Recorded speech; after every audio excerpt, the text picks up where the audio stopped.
अपनी कुर्सी की पेटी बांध लीजिए क्योंकि मौसम बदलने वाला है। नमस्कार, मेरा नाम है वात्सल राय और आप देख रहे हैं कैपिटल हेडलाइंस।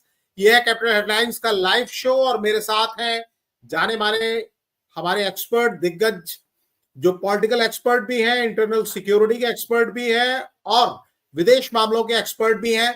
और आज हम इनसे खास मुद्दे पर बात करने जा रहे हैं। और जो बात मैंने शुरू में कही थी उसी को दोहरा देता हूं एक बार फिर कि कुर्सी की पेटी बांध लीजिए क्योंकि मौसम बदलने वाला है। ये हमारी आपके लिए हिदायत नहीं है, न किसी फिल्म का डायलॉग मैं आपको सुना रहा हूं। डायलॉग जरूर एक फिल्म का है ये, लेकिन ये बात वो संकेतों से निकल रही है जो डोनाल्ड ट्रंप कह रहे हैं, जो अमेरिका के राष्ट्रपति चुने गए हैं। 47वें राष्ट्रपति होंगे वो, 45वें राष्ट्रपति रह चुके हैं 2017 से लेकर 2021 तक, दोबारा वो चुने गए हैं। और अब जो कुछ वो बोल रहे हैं वो चीन, कनाडा, मैक्सिको, यूरोप, उन देशों के लिए इसी तरह के संकेत एक्सपर्ट निकाल रहे हैं। क्या है इन बातों के मायने, ये हम आपको बताएंगे। लेकिन उसके पहले 1 मिनट में संक्षेप में मैं बता देता हूं चुनाव परिणाम आने के बाद से अब तक क्या कुछ हुआ है। 1-2 मिनट के अंदर मैं बता दूंगा। और ये रिकैप मैं इसलिए कर रहा हूं क्योंकि हमने एक प्रोग्राम किया था इलेक्शन के पहले, एक नहीं बल्कि 2 प्रोग्राम किए थे जिसमें सिंह साहब हमारे साथ मौजूद थे। और इनका जो प्रेडिक्शन था अमेरिकी चुनाव को लेकर, डोनाल्ड ट्रंप की जीत को लेकर, वो बिल्कुल सही साबित हुआ। चुनाव के नतीजे आने के बाद भी हमने बात की थी, सिंह साहब की भी बात की थी, इनका अनुमान किस तरह सही निकला था, इसके लिए हमने इनको बधाई दी थी। लेकिन उस कार्यक्रम में सिंह साहब नहीं थे, ये उस समय एक ब्रेक पर थे। सर, आपका बहुत बहुत स्वागत है, नमस्कार कर रहा हूं मैं आपको। और आपको एक बार फिर आपके प्रेडिक्शंस के लिए बधाई दे रहा हूं। तो मैं बता देता हूं लोगों को, जो हालांकि 2 हफ्ते पुरानी बात है, ज्यादा दिन हुए नहीं है। 5 तारीख को वोट डाले गए थे और उसी शाम से नतीजे आने शुरू हो गए थे। मंगल का ही दिन था, आज भी मंगलवार है। तो अमेरिका में मंगल, क्योंकि 10.5 घंटे का टाइम डिफरेंस है भारत और अमेरिका के बीच में, और ये सब जानते हैं कि डोनाल्ड ट्रंप ने ये चुनाव जीता था। 312 इलेक्टोरल वोट उन्होंने हासिल किए थे। कमला हैरिस, जिन्हें कई सर्वे बढ़त में आगे बता रहे थे, उनको 226 इलेक्टोरल वोट मिले थे और वो पीछे रह गई थी। 270 इलेक्टोरल वोट की जरूरत होती है राष्ट्रपति चुनाव जीतने के लिए, राष्ट्रपति बनने के लिए। तो कई सर्वे जो डोनाल्ड ट्रंप को पीछे दिखा रहे थे, वहां उन्होंने निर्णायक बढ़त हासिल की और ऐसी बढ़त हासिल की जो कोई रिपब्लिकन उम्मीदवार हासिल नहीं कर पाया था।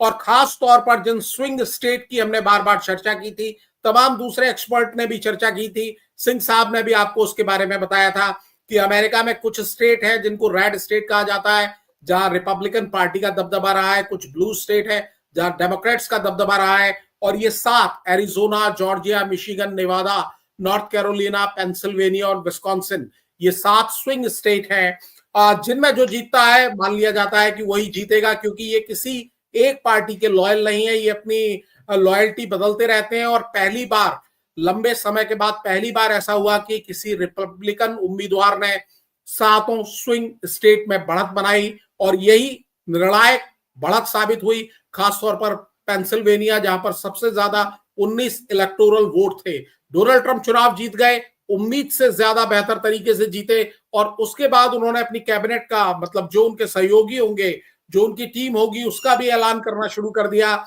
और माइक वॉट्स को एनएसए बनाने का ऐलान किया। पीट हेगसेथ रक्षा मंत्री होंगे, मार्को रूबियो विदेश मंत्री होंगे और तुलसी गैबार्ड इंटेलिजेंस की डायरेक्टर होंगी। और ये तमाम वो राम है जिन्होंने कनाडा से लेकर चाइना तक चिंता की लकीरें बढ़ा दी हैं।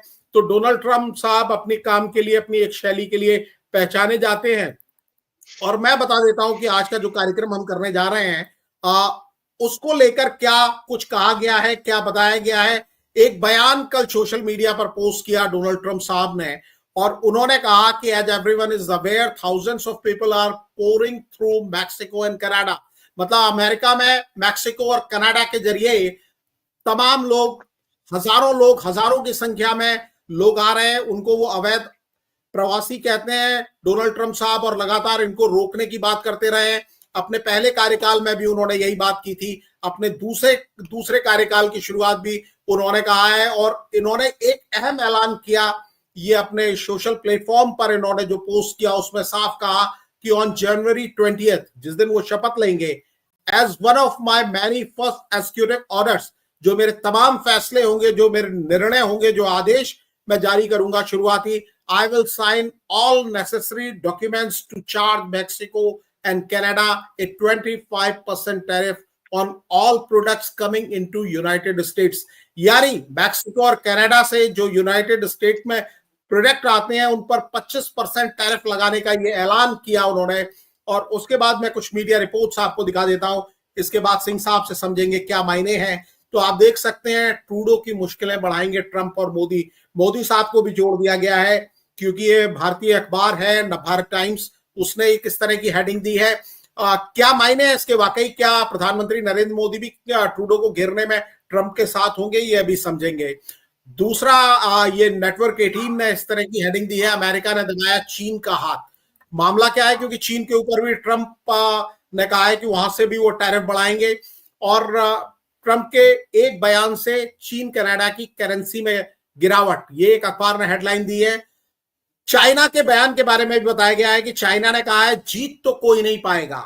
चाइना ने जो रिएक्शन दिया है, चाइना के प्रवक्ता ने ये बयान दिया है और उनका ये मानना है कि टैरिफ बढ़ाया जाएगा तो ये जो ट्रेड वॉर दोबारा शुरू होगा, इसमें जीत किसी को नहीं मिलेगी, ना अमेरिका को न चीन को। और ये इसमें क्लियर बताया गया है कि चाइना पर वो 10% टैरिफ की बात उन्होंने की है, 25% टैरिफ की बात की है कनाडा और मैक्सिको से जो चीजें आ रही हैं उन पर। और आपको बता दें कि मैक्सिको और कनाडा बिल्कुल पड़ोसी देश हैं चाइना के, जो मैप में जानते हैं उन्हें जानकारी है, जो लोग नहीं जानते उनके लिए ये जानकारी मैं दे रहा हूं। कनाडा की आर्थिक स्थिति पहले से खराब है, ये अखबारों ने इस तरह से ये जानकारी दी है इस खबर के आने के बाद। और कनाडा में अगले साल चुनाव भी होने हैं। जस्टिन ट्रूडो की कंजर्वेटिव पार्टी, उसकी हालत वहां खराब बताई जा रही है, वो पार्टी चुनाव हार सकती है, इस तरह के सर्वे आ रहे हैं। हालांकि सर्वे कितने सही होते हैं, अमेरिका के सर्वे का हाल आपने देख लिया था इस चुनाव में, लेकिन ट्रूडो की हालत वाकई खराब बताई जा रही है क्योंकि एक नहीं तमाम सर्वे में ये बात की जा रही है। टीवी 9 ने भी इसी तरह की हेडलाइन लगाई है कि चुनाव जीतते ही डोनाल्ड ट्रंप ने चुन लिए 3 दुश्मन, ऐसे लगाएंगे ठिकाने। हालांकि वो उनके दुश्मन है या नहीं ये भी समझेंगे सिंह साहब से। और तीनों देश वही है जिनका अभी मैंने जिक्र किया, चाइना, कनाडा और मैक्सिको। और 3 में से कम 2 देश ऐसे हैं, चीन जो भारत का पड़ोसी है, कनाडा जिससे भारत का एक विवाद चल रहा है, अनावश्यक रिश्तों में एक खटास आ गई है ट्रूडो के जो लगातार बयान आते रहे हैं निज्जर मामले को लेकर। और एक और हेडलाइन आप पढ़ सकते हैं कि ट्रंप के आने से चीन को लग रहे झटके पर झटके, धरी रह जाएगी मैक्सिको में बड़ी फैक्ट्री खोलने की प्लानिंग। यानी चीन की प्लानिंग पर इस आदेश से फर्क पड़ सकता है। और ये इस तरीके से बताया गया है कि वहां करेंसी कितनी गिर गई है। एक बयान जो ट्रंप का आया है, मैक्सिको की करेंसी में 1.18% की कमी आई है, कनाडा का जो डॉलर है वो भी 1% गिर गया है, और चीन की करेंसी जो युआन है वो 0.3% गिर गई है एक बयान से। तो एक बयान का असर ये है, तो इसीलिए हम कह रहे थे कि मौसम बदलने वाला है। आप कुर्सी की पेटी थाम लीजिए। ये चाइना, मैक्सिको, कनाडा के लिए डोनाल्ड ट्रंप की ओर से कहा गया है। तो सर ये है ताजा खबर, क्योंकि आपसे पहली बार बात हो रही है चुनाव नतीजे आने के बाद, तो आप जहां चाहे वहां से शुरू कर सकते हैं, ताजा खबर से भी शुरू कर सकते हैं। और आप थोड़ा सा पीछे जाकर, क्योंकि 2 हफ्ते 3 हफ्ते पुरानी बात है, ये नतीजे सारी दुनिया इसके बारे में बात कर चुकी है, जान चुकी है। लेकिन आपके साथ भी हमने चुनाव नतीजों के बाद 6 शो किए हैं, लेकिन अमेरिका पर, ट्रंप पर शो नहीं किया था। तो आप इसके बारे में भी चाहे तो वहीं से शुरुआत कर सकते हैं। जी जी, आज देखिए बहुत महत्वपूर्ण विषय उठाया गया है। और वैसे तो आपके कैपिटल हेडलाइंस ने प्रिडिक्शन कर दिया था कि जो रुझान है उसके अनुसार डोनाल्ड ट्रंप की बढ़त है और वो अमेरिका का चुनाव जीतने की स्थिति में है। तो इस तरह का प्रिडिक्शन तो इस चैनल से कर दिया गया था और वही हुआ, वही रिजल्ट आया एकदम साफ साफ। तो एक तो सबसे बड़ी इस चैनल की उपलब्धि रही कैपिटल हेडलाइंस की कि प्रिडिक्शन सही साबित हुआ। इसके लिए आप भी बधाई के पात्र हैं, आप इसके एडिटर हैं और वरिष्ठ पत्रकार हैं। तो एक चीज, दूसरी चीज मैं ये कहूंगा कि डोनाल्ड ट्रंप के आने से बहुत सारी चीजें अंतर्राष्ट्रीय स्तर पर परिवर्तित होंगी, बहुत सारी चीजें। और न सिर्फ अंतर्राष्ट्रीय स्तर पर बल्कि इसका दूरगामी असर और बहुआयामी असर दोनों ही शब्द बहुत ध्यान देने लायक बात है कि दूरगामी असर, बहुआयामी असर अमेरिका पर भी पड़ेगा और हमारे भारतवर्ष पर भी पड़ेगा। इसका कारण कहां से हम शुरू करना चाहते हैं, तो हम यहां से शुरू करना चाहते हैं कि हम लोगों को अच्छी तरह याद करना चाहिए कि नरेंद्र मोदी जब प्रधानमंत्री कैंडिडेट बने थे तो उन्होंने कहा था इंडिया फर्स्ट, और उस लाइन पर भले ही वो बाद के दिनों में उस शब्द को रिपीट नहीं किया जाता है, लेकिन उस लाइन पर नरेंद्र मोदी अडिग होकर और अहर्निशम माने दिन और रात एक करके उस लाइन पर काम कर रहे हैं। और इस चीज को आप देखिए कि जो पिछला चुनाव जो डोनाल्ड ट्रंप हार गए थे, उस चुनाव में डोनाल्ड ट्रंप ने भी वही मोदी जी का नकल किया था, अमेरिका फर्स्ट। तो एक चीज ये समानता है। दूसरी चीज कि दोनों ही नेता जो हैं अपने अपने देश को के इंटरेस्ट को सबसे आगे रखने चाहते हैं। और एक और बात इसमें अहम ये है, जो बहुत ही महत्वपूर्ण बात है। पिछला चुनाव जो था डोनाल्ड ट्रंप का, उसमें बहुत मामूली अंतर से वो हारे थे और उनको पूरी तरह लगा था, या दुनिया ने भी इस चीज को विश्लेषण किया था कि वो हारे नहीं थे, उनको हराया गया था। और हराने में फेक नैरेटिव्स, डीप स्टेट का डीपली हाथ था उसमें, और बहुत तरह की चीजें थी, हथकंडे अपनाए गए थे। और सेम चीज हमारे 2024 के लोकसभा चुनाव में भारत में भी किया गया था। और वो डीप स्टेट एक ही है जो अमेरिका की धरती पर बैठा हुआ है। ठीक है, उसका चाइनीज कनेक्शन भी है और भी बहुत तरह के कनेक्शन है। तो इन दोनों का विक्टिम, ये दोनों ही, बल्कि दोनों ही नेता इस डीप स्टेट का विक्टिम रहे हैं, चाहे वो हमारे नरेंद्र मोदी हो, चाहे अमेरिका का डोनाल्ड ट्रंप हो। तो एक ये बहुत महत्वपूर्ण कड़ी है। और इसी को लेकर आप देखिए कि डोनाल्ड ट्रंप ने जैसे ही चुनाव जीता, उसके बाद उन्होंने अपने सबसे बड़े सहयोगी, जो उनका चुनाव अभियान का सबसे बड़ा कड़ी था, एलन मस्क, अमेरिका का सबसे बड़ा उद्योगपति, उसको, और एक भारतीय मूल के व्यक्ति हैं जो डोनाल्ड ट्रंप के बहुत ही विश्वस्त लोगों में से एक है, विवेक रामास्वामी, इन दोनों को कहा कि अमेरिका का खर्च घटाने की ये पर चलिए, काम कीजिए, काम शुरू कर दीजिए।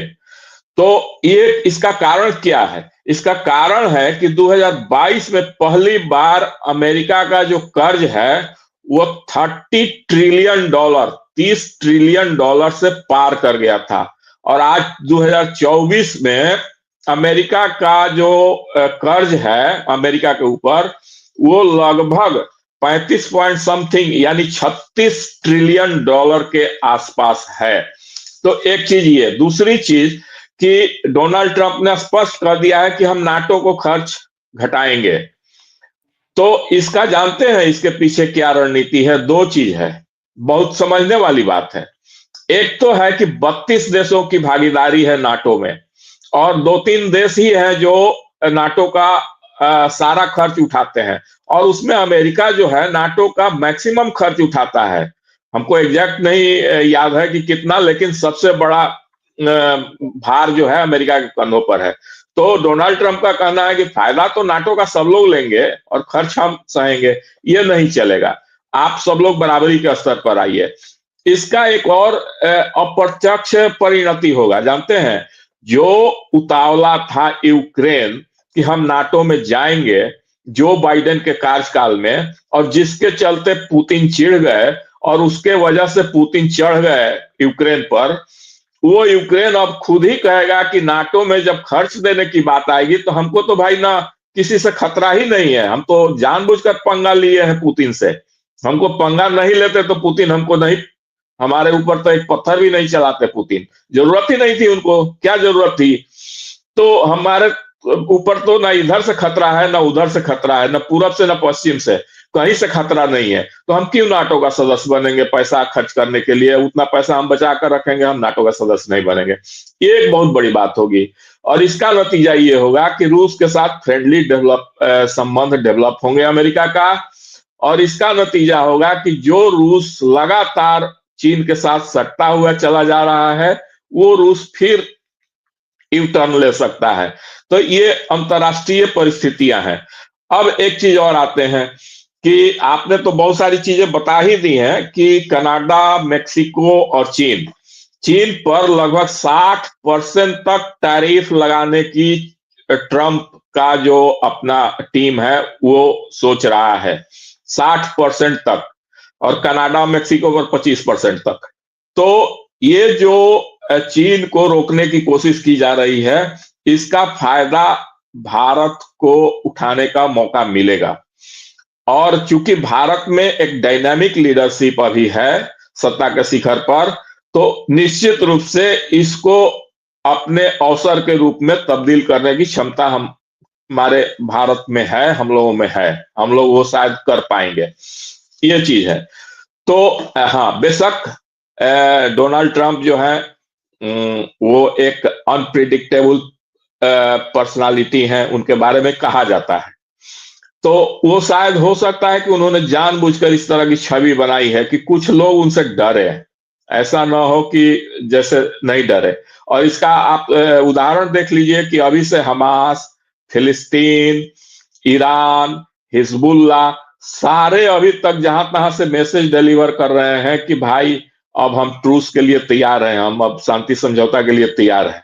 उनको पता है कि यह अनप्रेडिक्टेबल कैरेक्टर है, ये इजराइल को इतना फंडिंग कर देगा, इतना मदद कर देगा कि जो पहले जो हमारे ये अमेरिका के राष्ट्रपति जो बाइडेन थे, वो मना करते थे इजराइल को कि आप जो काउंटर अटैक करेंगे इजराइल पर, ईरान पर, चूंकि पहले तो ईरान ने अटैक किया इजराइल पर, तो जो आप उसके बदला में प्रतिक्रिया में जो अटैक करेंगे, तो उसमें ईरान की तेल कुओं को बचा कर रखना और ईरान के परमाणु ठिकानों को बचा कर रखना। लेकिन डोनाल्ड ट्रंप कहेगा कि नहीं, और किसी को बचा दो, पहले इन दोनों टारगेट को खत्म करो। ये डर है ईरान के अंदर।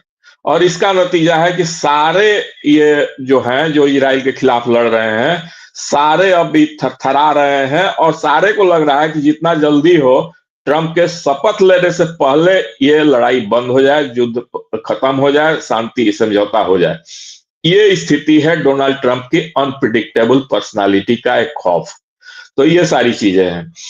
अब रह गई कि और कुछ बातें हैं, जैसे पिछले जनवरी 2024 में एक एलन मस्क की कंपनी है स्पेस एक्स, वो रीयूजेबल लॉन्चर ये करते हैं।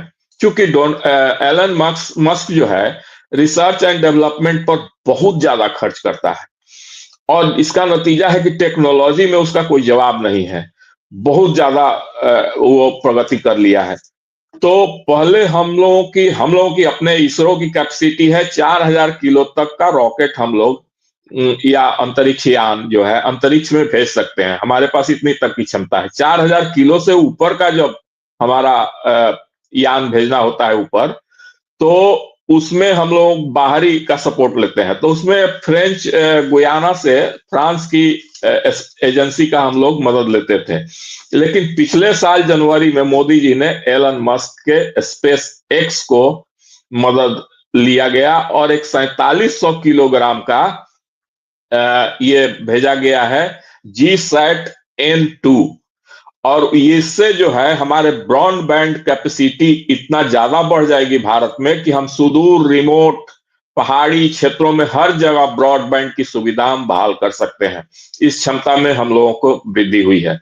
तो लेकिन हमको इस पर नहीं, इस पर आना है कि भारत का जो अमेरिका के साथ बिजनेस रिलेशनशिप है, ट्रेड रिलेशनशिप है, वो पिछले साल जनवरी में ही बूस्ट कर गया है और उसके साथ जो डोनाल्ड ट्रंप का बहुत करीबी है एलन मस्क। तो अब इससे ये फायदा है कि जब डोनाल्ड ट्रंप उस कुर्सी पर होंगे तब तो भारत को और ज्यादा अपॉर्चुनिटी मिलेगा। तो ये एक पारस्परिक ट्रेड रिलेशनशिप होगा। भारत से अमेरिका भी फायदा उठाएगा और अमेरिका से भारत भी फायदा उठाएगा, और दोनों की ही विन विन सिचुएशन होगी। इस तरह की परिस्थितियां बनती हुई नजर आ रही हैं। अब रह गया कि चीन को तो रोकना चाहते हैं, एक दूसरा कारण है, क्योंकि चीन हर जगह दादागिरी अपना दिखा रहा है, चाहे वो ह्यूमन राइट्स का मामला हो, चाहे चाइनीज जो जल क्षेत्र है, समुद्री क्षेत्र है, वहां Philippines, Australia, Japan, Bharat, Malaysia, Indonesia सबको तंग कर रहा है। तो वो चीज है, तो वो बात है। लेकिन और अंतर्राष्ट्रीय स्तर पर अमेरिका की को चुनौती दे रहा है कि हम महाशक्ति बनेंगे और अमेरिका से आगे जाएंगे, तो इस चीज की चिंता है अमेरिका को। लेकिन कनाडा और मेक्सिको से क्या दिक्कत है अमेरिका को? तो ये दिक्कत है कि ड्रग कार्टेल इन दो रूटों को इस्तेमाल करते हैं, और ये ड्रग कार्टेल का ये बहुत बड़ा रूट साबित हुआ है, कनाडा भी और मेक्सिको भी। और कनाडा का जस्टिन ट्रूडो इस मामले में बहुत ही लूंज पूंछ साबित हुए हैं। कोई भी अमेरिकन इंटरेस्ट को वो रक्षा करने में असमर्थ रहे हैं। इससे ट्रंप चिढ़े हुए हैं, भले बाइडेन साहब उनसे खुश रहते हो। ट्रंप चिढ़े हुए हैं कि अमेरिकन इंटरेस्ट को वो नहीं देखता है, तो हम उसके प्रति नरमी का ये नहीं करेंगे, नरमी नहीं अख्तियार करेंगे। एक चीज। दूसरी चीज की जो अमेरिका में इलीगल प्रवासी आ रहे हैं, वो भी इसी रूट को इस्तेमाल कर रहे हैं, कनाडा और मेक्सिको का। तो इससे भी ट्रंप चिढ़े हुए हैं कि अनावश्यक ढंग से अमेरिका में भीड़ बढ़ रहा है। तो उसमें भी ये दोनों देश, कनाडा और मेक्सिको, हमको कोऑपरेट नहीं करते हैं, तो हम भी इन लोगों के साथ कड़ा रुख अख्तियार करेंगे। तो इसका भी तो फायदा हमको हो रहा है इनडायरेक्टली। हमको ये हो रहा है कि जो जस्टिन ट्रूडो पाकिस्तान के बाद दूसरा आतंकिस्तान बना दिया है कनाडा की भूमि को, तो वो खुद अमेरिका उसको टाइट कर देगा। हम तो उसको टाइट किए ही हुए हैं, हम तो इसको इतना घुटनों के बल ला दिए हैं कि वो समझता था कि हम बहुत बड़ा, हमारा यूरोप और फाइव आइज और अमेरिका का पिछलग्गू और उसका कुछल्ला है, और हम भारत पर हमेशा पहले से हावी रहे हैं, एक साइकोलॉजिकली हावी रहे हैं। आज भी भारत हमसे आंख मिलाने की साहस नहीं कर सकता, लेकिन मोदी जी ने तो आंख मिलाने की साहस क्या, उसको आंख डाउन करवा कर दिखा दिया। तो ये सारी चीजें हैं। तो इन सब चीजों का अप्रत्यक्ष रूप से कहिए कि भारत को भी फायदा मिलेगा, लेकिन इन देशों का, अच्छा हाँ, एक चीज और है कि ये जो ड्रग कार्टेल हो या इलीगल प्रवासी का मामला हो, ये सारे का कनेक्शन उस डीप स्टेट से भी है जिसने पाकिस्तान में सत्ता परिवर्तन कराया, इमरान खान जेल में है, जिसने बांग्लादेश में उथल पुथल करवा दिया, शेख हसीना को भागना पड़ा वहां से प्रधानमंत्री को, उसी ने भारत में इतना फेक नैरेटिव कि संविधान खतरे में है तो लोकतंत्र खतरे में है, तो यहाँ ये है तो वो है, मतलब एकदम झूठ को का बोलबाला हो गया। और वही डीप स्टेट जो है पिछली चुनाव में डोनाल्ड ट्रंप को हराने में भूमिका निभाया था, तो उस डीप स्टेट का भी कनेक्टिविटी वही है। और इन सब चीजों को लेकर डोनाल्ड ट्रंप अपने नीतियों को निर्धारण करने में बहुत ही स्पष्ट हैं, और जैसा कि आप पहले ही बता दिए हैं कि बहुत सारे भारतवंशी डोनाल्ड ट्रंप के टीम में नजर आएंगे, और बहुत बड़े बड़े पद पर, एफबीआई के प्रमुख के पद पर, इंटेलिजेंस के प्रमुख के पद पर, तुलसी गवार्ड और भी अनेक पदों पर। तो ये भी एक बहुत बड़ी बात है, और ये सब चीजें मिला जुला कर जो है पूरे अंतरराष्ट्रीय दृश्य को तो बदल ही देंगी, और भारत और अमेरिका की अंदरूनी दृश्य में भी काफी परिवर्तन देखने को मिलेगा। और हमको लगता है कि दोनों ही देशों को इसका आर्थिक रूप से बहुत ज्यादा फायदा मिलने वाला है। जी जी जी। तुलसी गबार्ड हालांकि भारत के मूल की नहीं है, भारतीय मूल नहीं है, लेकिन वो खुद को प्राउड हिंदू कहती हैं, और वो हिंदू धर्म को बहुत रिगरसली मानती हैं। शादी भी उन्होंने उसी अंदाज में की है। भारत के साथ प्रधानमंत्री नरेंद्र मोदी के साथ उनके करीबी रिश्ते हैं, और एक ये संयोग है। डोनाल्ड ट्रंप, जैसा आपने बताया कि उनकी पर्सनैलिटी के बारे में, वो क्या करेंगे इसके बारे में अनुमान लगाना बड़ा मुश्किल है, लेकिन प्रधानमंत्री नरेंद्र मोदी के दोस्त हैं, दोस्ती करने की कोशिश वो नॉर्थ कोरिया के जो तानाशाह है किम जोंग उन, उनके साथ भी कर चुके हैं। रशिया के जो प्रेसिडेंट है पुतिन साहब, उनके साथ भी उनके रिश्ते हैं। और इस बार ऐसा देखने में आ रहा है कि यूक्रेन के जो जेलेंस्की हैं, जो लगातार युद्ध को आगे खींचने की बात कर रहे थे, अब वो खुद आगे बढ़ के कह रहे हैं कि मेरी ट्रंप से सितंबर में मुलाकात हुई थी और जिस दिन ट्रंप शपथ लेंगे 24 घंटे के अंदर युद्ध रुक जाएगा, जो ऐलान पहले डोनाल्ड ट्रंप किया करते थे। तो दूसरी तरफ से रशिया को भी उम्मीद है, तमाम और देशों को भी उम्मीद है। इसके अलावा जो सऊदी अरबिया है, जहां नॉर्मली जब प्रेसिडेंट कोई अमेरिका में बनता है तो या वो कनाडा जाता है या मैक्सिको जाता है, लेकिन वो पिछली बार जब बने थे 2017 में, तो पहला उनका विदेशी दौरा सऊदी अरबिया का था। हालांकि ये बताया जाता है कि उनके अपने बिजनेस इंटरेस्ट थे, तमाम लोगों ने इस तरह के दावे किए, लेकिन अगले 4 साल वो उस दोस्ती को मेरे ख्याल से आगे बढ़ाना चाहेंगे। इसके अलावा ईरान से बात कर रहे हैं मस्क ने अंदरूनी तौर पर ईरान से बात करने की शुरुआत कर दी है। ऑफिशियल कंफर्मेशन नहीं हुआ है, लेकिन इसका कोई डिनायल भी नहीं हुआ है। तो एक वहां पर रिश्ता खोलने की कोशिश ये कर रहे हैं। दूसरी तरफ इजराइल तो बहुत खुश है ही, क्योंकि इजराइल को लग रहा है कि जब डोनाल्ड ट्रंप आएंगे, पिछली बार उन्होंने ईरान के साथ जो न्यूक्लियर डील बराक ओबामा ने की थी उसको कैंसिल किया था और उसका सबसे ज्यादा फायदा इजराइल को हुआ था।